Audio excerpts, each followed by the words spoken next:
Anda menyaksikan Breaking News Kompas TV dan saudara, kita akan dengarkan bersama pernyataan pers yang disampaikan oleh Menteri Desa dan Pembangunan Daerah Tertinggal, Yandri Susanto. Rekan-rekan wartawan, terima kasih karena dari kemarin atau pasca putusan MK banyak sekali yang me-WA saya, nelpon, minta untuk menyampaikan pernyataan tentang putusan MK yang salah satunya itu tentang pemilihan berdasarkan ketuaan suara ulang atau PSU di Kabupaten Serang, yang dalam putusan MK itu menyebut nama Menteri Desa, yaitu saya sendiri, Yandri Susanto. Perlu saya sampaikan kepada teman-teman,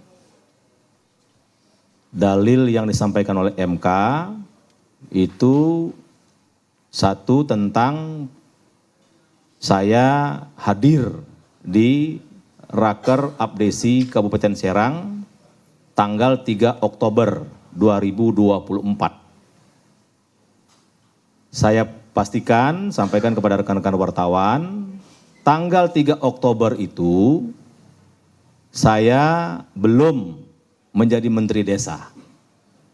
Ya, karena dilantiknya tanggal 21 Oktober 2024. Jadi tanggal 3 Oktober 2024 saya diundang, bukan pihak yang mengundang para kepala desa. Saya diundang, ada bukti suratnya dan itu juga disampaikan ke Mahkamah Konstitusi. Jadi saya diundang sebagai pihak narasumber, saya menyampaikan di situ tentang bagaimana Banten bebas korupsi, kira-kira begitu. Karena Banten selama ini belum maju, penyakitnya adalah banyak korupsi yang dilakukan oleh oknum-oknum yang tidak bertanggung jawab. Jadi saya ulangi lagi, tanggal 3 Oktober 2024, saya belum Menteri Desa dan tidak lagi menjadi Wakil Ketua MPR. Karena saya berhenti menjadi Wakil Ketua MPR tanggal 30 September 2024. Jadi clear itu saya bukan sebagai Menteri Desa, saya sebagai pribadi anak bangsa waktu itu tidak menjadi Wakil Ketua MPR lagi dan belum menjadi Menteri Desa. Kemudian yang kedua yang didalilkan oleh MK adalah acara haul dan hari santri di pondok pesantren kami. Sudah disampaikan secara terbuka oleh Bawaslu, dari awal sampai akhir acara itu tidak ada satu huruf pun atau satu kata pun saya menyampaikan pernyataan, ajakan, atau istilah halusnya ada inisial untuk mengarah kepada kampanye. Jadi, dan itu sudah kami sampaikan juga saksi fakta waktu di MK bahwa tidak ada kampanye apapun di acara hari santri dan haul orang tua kami itu. Dan waktu itu Bawaslu langsung hadir. Dan peserta haul dan hari santri itu dari banyak provinsi, dari banyak kalangan. Dihadiri oleh anggota DPR RI, ada tamu dari Jawa Barat, dari Lampung, dari Bengkulu, dari Jakarta, dari kabupaten kota Banten yang lain, dari Pandeglang, kota Serang. Intinya bukan hanya warga Kabupaten Serang. Ada rektor hadir, ada PJ Wali Kota hadir, ada Sekda hadir. Jadi itu memang betul-betul murni acara haul dan hari santri. Dan sekali lagi Bawaslu langsung mengawasi dan menyatakan memang tidak sama sekali ada kampanye. Nah, yang ketiga yang mereka dalilkan adalah kunjungan kerja saya sebagai Menteri Desa ke Kabupaten Serang. Ini alhamdulillah saksi fakta mereka penggugat yaitu pihak Andika, Saudara Hulman, kepala desa yang mereka hadirkan. Saudara Hulman menyampaikan di Mahkamah Konstitusi ketika Saudara Hulman mengikuti kunjungan kerja saya di dua tempat, mereka sampaikan di depan Majelis Hakim bahwa Mendes sama sekali tidak melakukan kampanye apapun. Dan ini juga dibenarkan oleh Bawaslu. Nah itu mungkin kronologis, jadi dalil-dalil yang MK sampaikan perlu saya luruskan dengan 3 dasar tadi. Tapi karena Mahkamah Konstitusi sudah memutuskan, sifatnya final dan mengikat, tentu kita hormati. Kita hormati dan saya dapat laporan, karena saya sekarang masih juga ketua tim Pilkada DPP PAN, bahwa partai koalisi di Kabupaten Serang, yaitu Gerindra, PAN, PKS, dan lain-lain, insya Allah siap untuk mengikuti perintah Mahkamah Konstitusi, yaitu pemilihan suara ulang di semua TPS. Dan pada kesempatan ini kami sampaikan juga, kalaulah saya bisa mengendalikan kepala desa, toh saya baru berapa minggu jadi menteri desa, ya kan? Dan saya sebagian besar tidak kenal dengan kepala desa yang ada di Serang. Dan saksi yang mereka sampaikan, hadirkan waktu di Mahkamah Konstitusi, yaitu Pak Kades Julang namanya, bisa dilihat di YouTube itu di sidang MK, Pak Haji Karsa apa Karso tuh saya nggak kenal, dan saya memang belum pernah berinteraksi sama beliau, belum pernah juga ke desa Julang, tapi faktanya 02 yaitu Zakian Najib pemenang di situ. Artinya bukan karena faktor saya. Jelas-jelas kepala desanya kan nggak mendukung saya tuh, bahkan di pihak sebelah kan.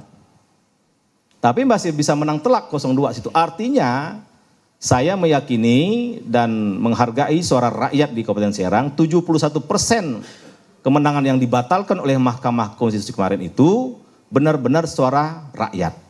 Karena memang mereka tidak lagi mau ada korupsi, tidak ada lagi mau ada jual beli jabatan di Kabupaten Serang, tidak ada lagi hal-hal yang tidak diinginkan seperti sampah-sampah berserakan dan sebagainya.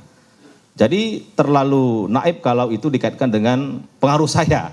Saya ini apalah ya kan, baru menteri desa 2 minggu, ya kan, yang lain berkuasa udah 28 tahun, ya kan.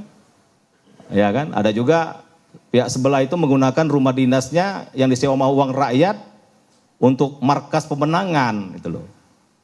Ada juga yang lain-lain. Jadi sekali lagi tapi karena ini sudah diputuskan oleh Mahkamah Konstitusi, tentu kita menghormati dan saya menyatakan itulah yang bisa saya sampaikan, fakta yang sebenarnya yang ada di lapangan. Bahwa tafsir Mahkamah Konstitusi yang sudah disampaikan kepada publik, ya itu hak mereka. Ya. Tapi kami punya fakta sendiri dan sudah kami sampaikan di Mahkamah Konstitusi, tapi fakta-fakta itu tidak dijadikan dalil atau dijadikan pertimbangan oleh Mahkamah Konstitusi sama sekali. Saya kira itu cukup ya, udah banyak itu. Terima kasih. Wassalamualaikum warahmatullahi wabarakatuh.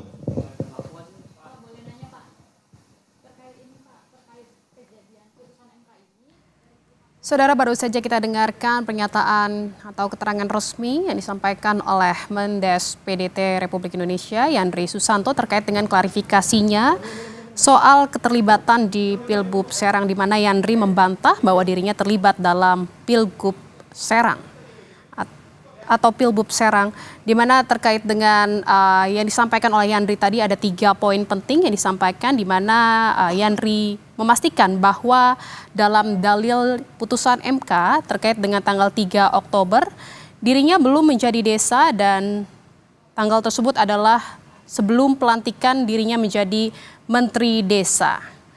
Dan hal tersebut juga disampaikan Yandri diundang saat tanggal 3 Oktober tersebut sebagai pihak narasumber dan yang memberikan materi terkait dengan Banten bebas dari korupsi. Dan saat itu kehadiran Yandri di tanggal 3 Oktober tersebut adalah tidak membawa institusi apapun, dia hadir sebagai pribadi karena di tanggal 3 Oktober 2024 itu dirinya belum dilantik menjadi Menteri Desa dan juga tidak lagi menjabat menjadi wakil Ketua MPR. Dan poin kedua yang disampaikan oleh Yandri, di mana dalam dalil MK soal haul dan hari santri di pondok pesantren, Yandri juga menyampaikan bahwa tidak ada pernyataan apapun atau inisial yang dikatakannya untuk mengarah ke kampanye, dan sudah disampaikan juga saksi ke MK,